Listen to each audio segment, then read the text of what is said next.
If attention does feel broken, it is not you, it is the world that you are living in. Stolen Focus by Johann Hari reminds us that our ability to focus is being stolen incrementally by systems that profit from when we look away from our lives. The news is harsh, but empathetic. It is not all about self-regulation. It is also about culture and design. The good news is that we can do something, small and personal, and also collective and common, to take back attention. We've been told to fix ourselves, turn off notifications, use willpower, buy a new planner. These might work, but they don't explain why so many smart, empathetic people can no longer read a book for 10 minutes. Hari lists 12 core causes of distraction. These encompass phones and sites, but also lost sleep, stress, nutrition, air pollution, constant multitasking at work, and a culture that prioritizes speed over depth. When the world around us changes, our brains change too. To get our attention back, we need better conditions, not more pressure on ourselves. Chapter 1 explores the underlying problem: the attention economy. Most of the big internet companies make money off of our minutes and our clicks. Their goal is to get us scrolling so they can show us more ads. To do that, they create features that hook us. Endless scrolls, autoplay videos, bright colors, push notifications that simulate emergencies. The more time we spend, the more they make. This isn't personal, it's the business model. But the effect is personal. We reach for the phone in idle moments. We can't keep a thought. Our attention becomes bites instead of a meal. Hari informs us that the answer isn't to hate technology. It's to redesign it and our relationship to it. If a platform made money when we left feeling calm, informed, and ready to go, as opposed to when we stuck around the longest, what if? Most things on the internet today are designed for addiction, not for flourishing. As soon as you know this, shame pops. If a tool is constructed to get you hooked, it's acceptable to get hooked. Then the challenge is to design in opposition to that hook. Our brains are hardwired to seek novelty. Novelty used to typically refer to important things in the past. Our feeds today give us limitless novelty for free.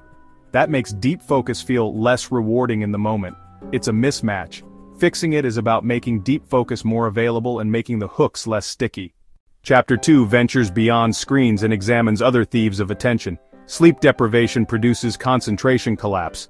Most of us sleep less and worse than we slept a decade ago. Blue light in the evening caffeine and phone in bed all damage sleep. Stress and anxiety also devour attention. When the brain is anxious or stressed, it can't sink into a task. Diet and exercise have a role. Sugar rushes, dehydration, and hours of sitting cause energy yo-yo. Pollution and particulates damage brain health over a period. Work culture demands incessant switching, email, chat, meetings, so we never get to settle into deep work. Even the way we read is in flux. Skimming headlines and clicking from link to link conditions the brain to live on the surface. So it's not one thing, it's several things together, all pulling in the same direction. That's why, depending on willpower alone, doesn't work.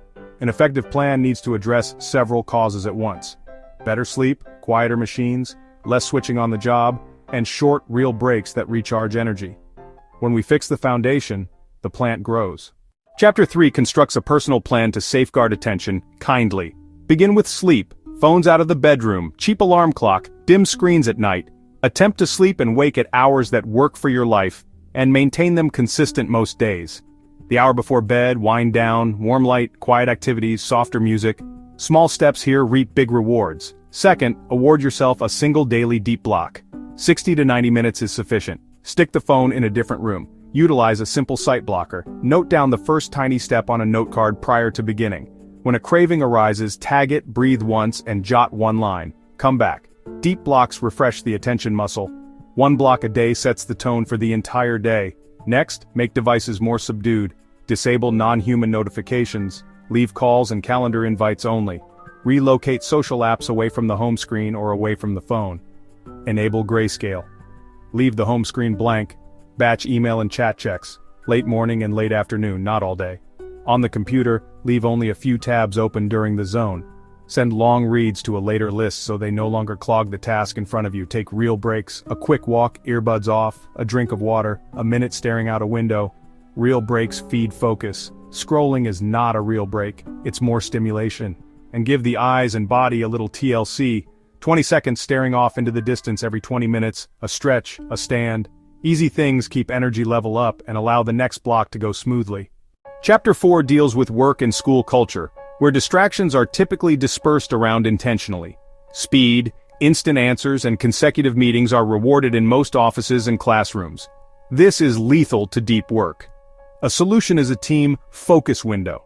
No chat, no email, and no interrupting except in the case of actual emergency for an hour twice a day. Calendars can signal shared deep blocks. Scheduled send can finish after hours stress. Meetings need to have a clear agenda and a strict time box. If there's no decision to be made, an asynchronous update might be better.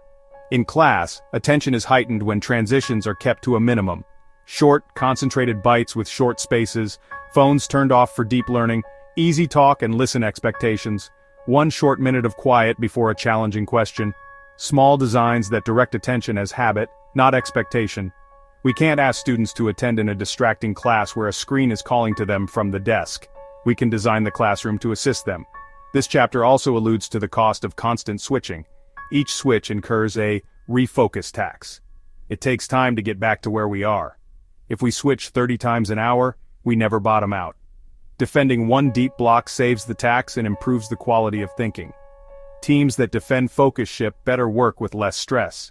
If this is still too much, experiment for a day. Select one deep block tomorrow morning. Phone in another room. Step 1 on a sticky note. 1 sight blocker on. When the urge hits, label it and get 1 line out. Finish the block. Then observe how your day is. Let results lead you. Chapter 5 turns to children and youth. The majority of children grow up in an attention-grabbing world. Brief shows, endless games, test-filled school days, limited free play, and phones without railings. Hari makes a case for simple shared rules that safeguard developing minds. At home, have a phone and device bedtime. Devices outside bedrooms at night. Use an alarm clock. Have device-free meals. Provide real alternatives. Outside, reading time, making things, play with friends, music, movement. Kids don't need less screen, they need more good yes options. At school, longer blocks of reading time phone-free enable children to recharge deep focus. Quiet libraries matter, recess matters, a lot. Free play teaches social skills and concentration. Homework can be more brief and reflective. Screens in the classroom need to enhance the lesson, not overtake it. Teachers and parents need to be on the same side with clear, gentle boundaries. This chapter also highlights that some children need extra help. Children with attention problems excel with routine, explicit directions, and movement breaks.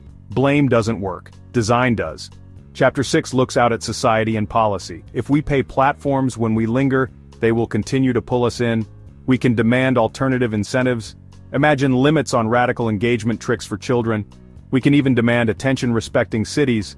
More green space, quieter places, cleaner air, secure sidewalks. We can demand work cultures that honor off hours. Cultural change does take time, but it begins with clear requests and small pilots. When individuals can sense the difference, a quieter phone, an actual lunch break, a quiet library, they don't want to revert. Hari's main message is hope. Focus will heal. Brains can be rewired. Teams and families can adopt some rules and improve in a week. Communities can experiment with small designs that snowball. Stolen focus reminds us our attention isn't lost, it's been stolen. Feel the urge, name it, and step back to your plan. Give yourself 1 solid block of time a day. Make devices quieter, breaks real. If we do these small things enough, attention returns. Days feel less burdensome, work improves, relationships deepen.